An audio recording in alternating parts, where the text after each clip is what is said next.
Hey everybody, it's Dr. Gilchrist, and we are continuing our discussion of psychomotor stimulants by talking about amphetamines. So again, here's going to be our overview of amphetamines. We're going to talk about the history and the development of amphetamines. We'll talk about pharmacology and its effects, and I'm sure especially within the past 15 years or so, you may have heard about substances that are referred to as bath salts. Now, these are not the kind of bath salts like Epsom salts that you pour into the bathtub to help soothe or provide essential oils or a pleasing scent while you're having a bath.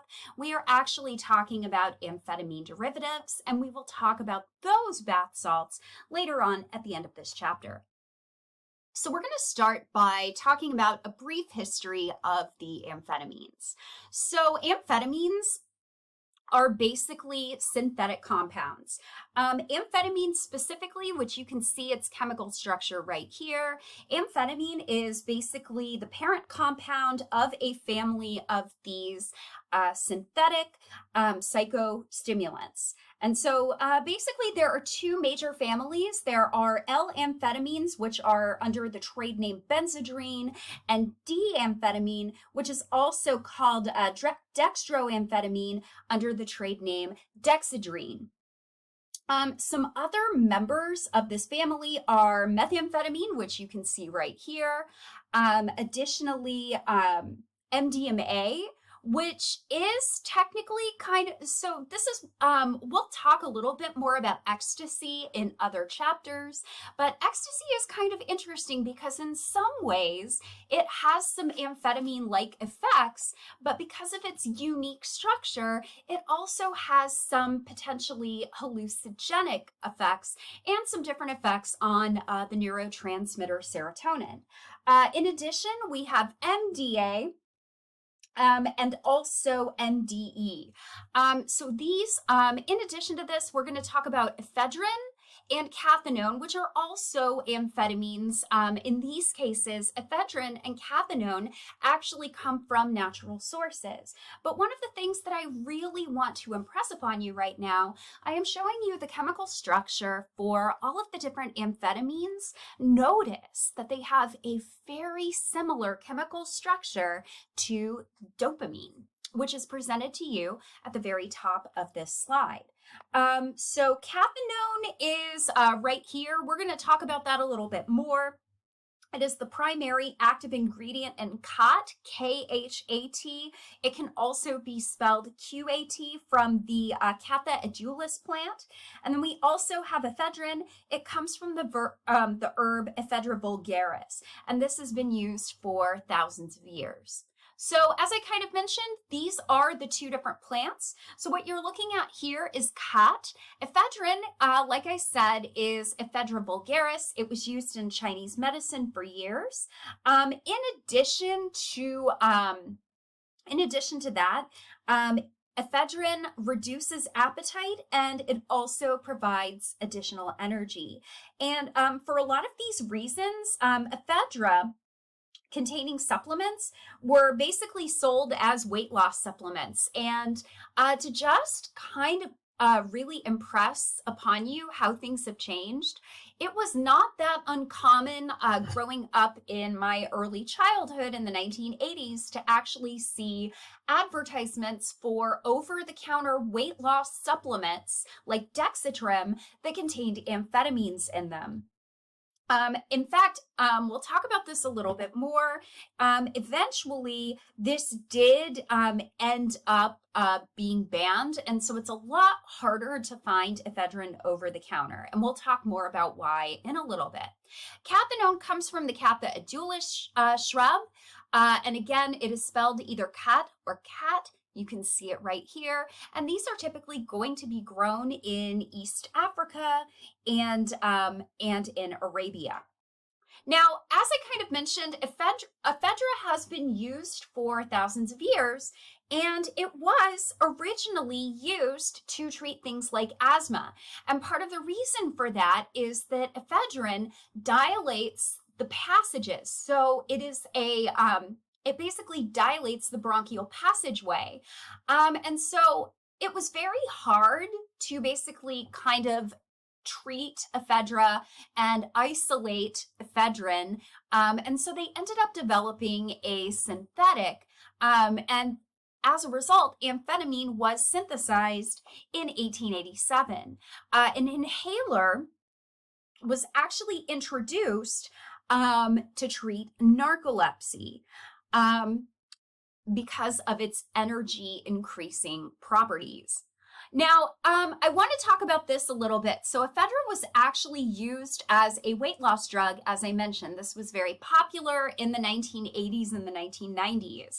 So 25 years ago, back in 1999, it was estimated that Americans were consuming 2 billion doses of ephedra-containing products each year. The problem is that these are stimulants. As a result, they are going to elevate blood pressure.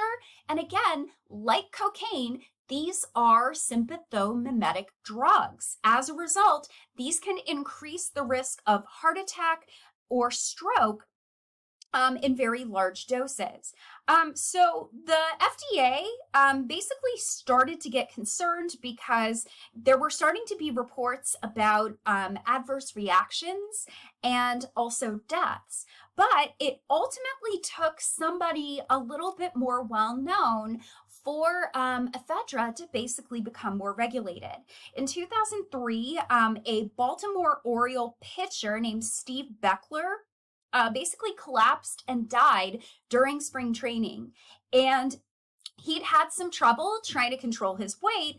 And so he was taking ephedra-containing supplements. And basically, the Broward County coroner basically ruled that ephedra was what had really played a role in his death. And so the FDA basically ended up banning ephedra in dietary supplements in 2004. So you would have things like Hydroxy Slim, Hydroxy Cut, and things like that would contain a lot of ephedra. Now you can still find things like Hydroxy Cut now, but they're not going to contain ephedrine. Rather, they're going to contain very high doses of other types of stimulants like caffeine. So amphetamines, in addition to this, being used as weight loss supplements and being used to treat asthma, they were also used in the military. And so by the 1940s, many American military personnel were actually given amphetamines under the name Go pills to basically prevent sleep and basically maintain heightened alertness while they were on duty. And so what we ended up finding is that particularly after this, during the 1950s and the 1960s, we do find that usage of amphetamines, particularly on the streets, was very, very common. This ultimately ended up peaking during the 1970s.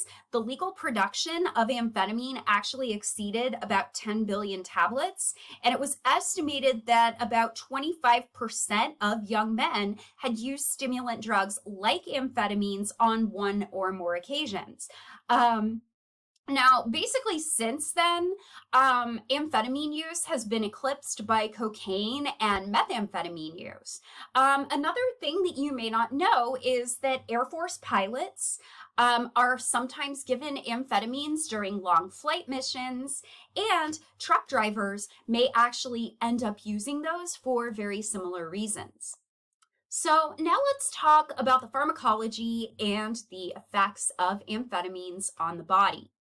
So some pretty common routes of administration for amphetamines, it's either going to be taken orally, it can be taken by IV, and it can be taken by subcutaneous injection, aka skin popping. Some street names that people often will have for amphetamine include uppers. Obviously, this is a case where we're talking about what it does. It gives you energy. Bennies for Benzedrine, Black Beauties, diet pills, Dexies for Dexedrine. And methamphetamine in particular is going to be more potent than amphetamine. And oftentimes methamphetamine can be smoked or snorted. And some pretty common routes of administration for meth include you can orally chew the crystals, you can IV inject by dissolving it in water, you can snort it, you can smoke it. The latter methods, particularly snorting and smoking and IV injection, are going to create stronger effects, particularly on the central nervous system. And the street names for methamphetamine include things like meth, speed, crank, zip, go, etc. Oftentimes, smoking methamphetamine can be accomplished by using a glass pipe, similar to what you might use to smoke crack with a crack pipe, or you can end up heating the compound on a piece of aluminum foil.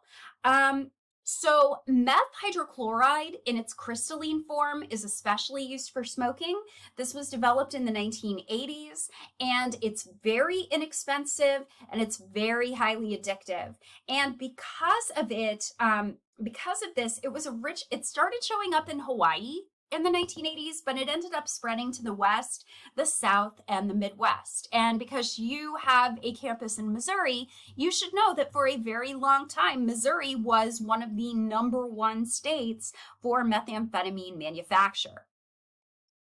So there is the concept, so some amphetamine or methamphetamine users are what are known as speed freaks. They're very similar to heavy cocaine users. Users may go on binges or on runs of repeated IV injection to basically continue to experience highs. Basically, during a run, the drug is going to be injected basically every 2 hours. This can last several days, between 3 and as many as 6. There's not really going to be a lot of sleep. There's not really going to be a lot of food. Eventually, what's going to happen is that the user is going to become exhausted and the run, and then they're going to go to sleep for several hours. And sometimes speed freaks may use barbiturates or depressants like alcohol to basically take the edge off during a run or to help them sleep after following a run. One of the other things that we know is that you can modulate the very highly stimulating effect of IV amphetamine or meth by combining it with heroin to make what is called a speedball. Now, you might be wondering why I have this lipstick here. This is a lipstick from the company Urban Decay, which since its inception in the mid-90s has often had some pretty provocative names. What you are actually looking at is an old lipstick. I don't think they make it anymore, but this lipstick is has the name Speedball. Amphetamines generally are going to work a little bit longer than cocaine. So the elimination, all of these are going to be metabolized by the liver at a very slow rate. The half-life, so remember that when we talked about the half-life of cocaine, it was basically 30 minutes to an hour and a half. The half-life of amphetamine and the class of amphetamines ranges from 7 hours to more than 30, depending on the pH of the urine. Methamphetamine has a half-life of about 10 hours. So because of this, users are going to get a longer lasting high from a single dose of amphetamine or meth than they would from something like cocaine. And for this reason, it might be that people prefer amphetamines or methamphetamine to something like cocaine. So amphetamines and methamphetamine are indirect agonists of the catecholamines. So unlike cocaine, which only blocks reuptake, amphetamine and methamphetamine actually also cause a release of dopamine from the vesicles. So you can see here's a molecule of amphetamine. It enters the cell and it causes release of dopamine from the vesicles. As a result, very high amounts of dopamine are released from the cell. Now, the other thing that is happening is that the reuptake transporter for dopamine is basically pumping in reverse. So instead of bringing back dopamine, it's going to continue to pump more dopamine into the synapse instead of taking it back up into the presynaptic cell. So basically, these two important actions create a massive dopamine release into the synapse. So in addition to affecting dopamine, which we know it will, it has a very similar chemical structure to dopamine, amphetamines also increase norepinephrine release. And that's partially because, again, when we talk about the catecholamines, when we talk about dopamine, epinephrine, and norepinephrine, remember that we start with tyrosine, then we convert to levodopa, then we convert to dopamine, then we convert to epinephrine, and then we convert to norepinephrine. Norepinephrine comes from the same neurotransmitter family. So if this is working on dopamine, odds are pretty good it might be working on norepinephrine as well. So amphetamines are going to enhance the effects of norepinephrine. Again, these are sympathomimetic drugs. Because of this, we are going to see increased alertness, we're going to see increased confidence, reduced fatigue, a delay in sleep onset, and sustained physical effort without the need for rest. Moreover, these are very highly reinforcing. Now, one of the things that I have to talk about is that amphetamine and methamphetamine do actually have some therapeutic uses. So one major medical use for amphetamine is in the treatment of narcolepsy. Although amphetamines were used for narcolepsy, these have been replaced with drugs like modafinil.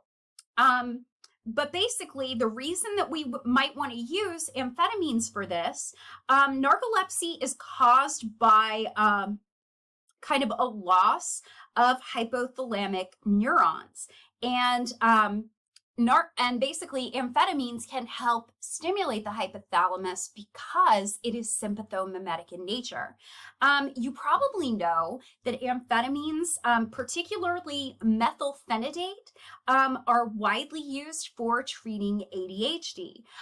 We do actually find that low doses will produce very calming effects in more than 50% of children with ADHD. It's very common for off-label use of ADHD drugs such as Ritalin or Strattera for students that do not have ADHD to take their friends' ADHD medication so that they have more focus and can study for longer periods of time than normal. For children with ADHD, though, instead of producing additional focus above what is normally expected, we're going to get more of a calming effect and they'll look more quote unquote normal. In addition, we already talked about the fact that cocaine has anorexic effects. It basically reduces appetite.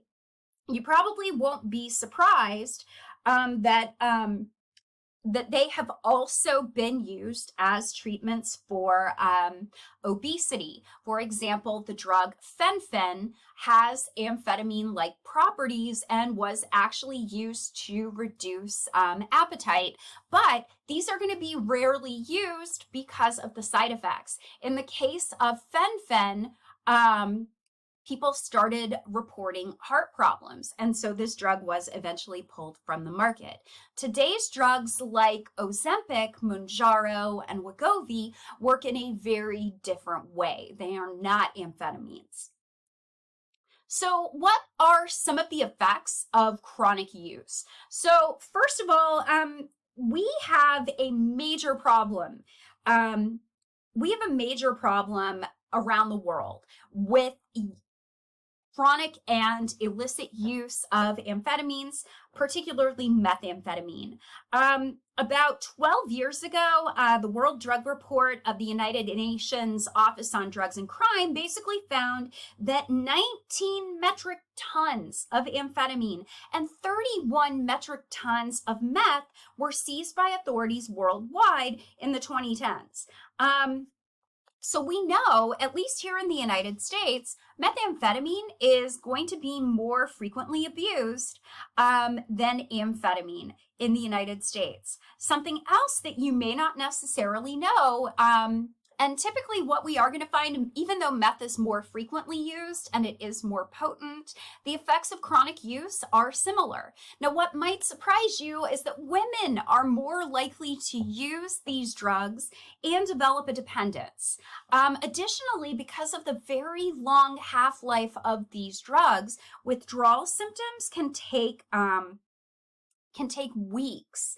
And because of that, there's a very strong risk for relapse. Now, withdrawal symptoms, remember, they're often going to be opposite of the effects of the drug. So you may experience things like depressed mood, increased anxiety, different types of sleep disturbances, cognitive deficits, craving, agitated behavior, reduced energy, and increased appetite. Now, rarely, with chronic high-use doses, you can have what is referred to as amphetamine-induced psychosis. So this is a psychotic reaction basically consisting of visual hallucinations, potentially auditory hallucinations, behavioral disorganization, and the development of a paranoid state, possibly even delusions of persecution. Similar to what we talked about with cocaine, where people may feel like bugs are crawling under their skin, this is also very common with heavy use of amphetamines. Now, sometimes flashbacks can develop where even if people are no longer using, even when they're abstinent, they may have these spontaneous recurrences of that amphetamine-induced psychosis. Now, we know that chronic use can damage the brain. So what you're looking at the top of this image is a PET scan of dopamine binding associated with psychostimulant abuse. So we have a control subject who is a previous user of methamphetamine. And we have one who had we have somebody who has abused methamphetamine, methcathinone, and then somebody with Parkinson's disease, which we also know there are some issues with dopaminergic binding there as well. And remember, higher numbers, warmer colors mean more binding, cooler colors mean less binding. And as you can see, so remember that the control is somebody who previously used, or actually, no, this is just a control. The meth user is somebody who has previously used. So I want to make sure I have that right. Our control subject has a very high amount of dopaminergic binding, which you do not see with methamphetamine, use of methcathinone, or somebody with Parkinson's disease. So the increased dopamine transporter binding that occurs leads people to believe that this heavy release of dopamine ultimately damages dopaminergic axons and nerve terminals. In addition to this, it damages serotonin fibers in the cortex and the hippocampus and the striatum, which you're looking at here, and there's dopaminergic binding there as well. This may be due to what is called neurotoxicity. There may be oxidative stress. Maybe the neurons become so excited that they end up dying, neuroinflammation, or mitochondria damage. We're not exactly sure how it happens, but in general, we know that chronic use is really bad for the brain. That heavy dopamine release is bad for the brain and it's bad for the body. Additionally, chronic use damages the heart. You are taking this sympathomimetic drug that is constantly elevating your heart rate. You should not be surprised that chronic use will lead to elevated heart rate and elevated blood pressure. And additionally, you can have artery buildup, atherosclerosis, potentially myocardial infarction, increased risk of stroke, and an increased mortality rate. So in general, there is no reason to be taking this drug. And additionally, it has been suggested that there is premature aging. So something that I kind of mentioned in the first week of forum discussions, we watched a bunch of PSAs and we reacted to them. One of the things that I mentioned in one of my forum responses is that there was a PSA that was made in the kind of the early 2000s about meth. And it was a girl who was being tempted to try meth, and basically she was told, here's all the things that are going to happen to you. Here's your meth dealer. Here's your meth boyfriend. Here's your meth baby. So having a baby while you are addicted to meth could be a big problem. However, what was treated as worse than the meth baby was the meth face, which again, you're kind of trying to appeal to teenagers' vanity and stuff like that. But there is potentially reason to believe that methamphetamine can cause premature aging. So when I was in college, it was very common to hear about a website called Faces of Meth. This was developed by a sheriff's office in Oregon, and basically it posted different mugshots of the same people taken at different times during their drug use. And typically what we're going to see is that the effects of taking things like methamphetamine and the damage that it does takes a huge physical toll, not just on the body, but on your skin, your hair, and the way you look. So now let's finish up by talking about the case of bath salts. So bath salts are amphetamines. They're basically a derivative of cathinone or mephedrone. These at the time were legal, so they were often used for legal highs. A very similar sort of thing kind of came around back when marijuana was more heavily criminalized. You would hear about synthetic derivatives like K2, which had not been banned at the time. So again, if something is banned, people try to find workarounds that are legal until they cause problems and they get regulated as well. So basically in the United States and in Europe, these were sold for that legal high. Now, to be fair, it and its related compounds were banned in 2011. But they were sold as things like bath salts and plant food that were basically used to basically hide that that's what they were being used for. In fact, these also contain labels that said not for human consumption, which is also very much a lie. So occasionally you will hear about a drug called flakka. So flakka is a related compound called alpha PVP.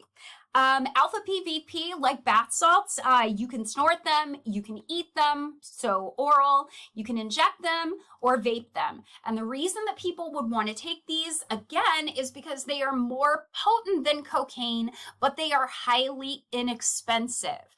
One of the things that we do find with bath salts, these are going to enhance the sympathetic nervous system. So you're going to get elevated blood pressure, you're going to get elevated body temperature, and this can be incredibly dangerous for people. So moreover, at extreme amounts, this can produce things like delirium, psychosis, and even violence. So many of you know I am from Florida, so I have something Florida related to share with you. So this was reported in 2016. Reports surfaced that Austin Haroof, a 19-year-old Florida State University student, stabbed a married couple to death in their Jupiter, Florida home and then gnawed at the male victim's face. So you probably heard about the zombie drug where people would eat each other's faces. So Haruf was high on Flocka, a designer drug that causes paranoia and psychosis. Flocka, sometimes known as gravel, is closely related to bath salts, a synthetic cathinone that police linked to the infamous face-eating attack in Miami in 2012. The man-made drug that's manufactured primarily in China entered the States only a few years ago, but didn't soar into popularity until 2013. Florida has seen the brunt of the Flocka abuse. The epidemic began to spread to the Midwest in 2015. So, hopefully you've learned a little bit about these different types of drugs. Hopefully I've encouraged you that despite the fact that these can give you a lot of energy, you can kind of see what the long-term costs are for these things. And so I would very strongly encourage you to avoid your psychostimulant compounds. Generally, long-term use is going to lead to greater problems for your heart, and the heart is basically what keeps you running. So next, we're going to talk about two other stimulants. We are going to talk about nicotine and caffeine.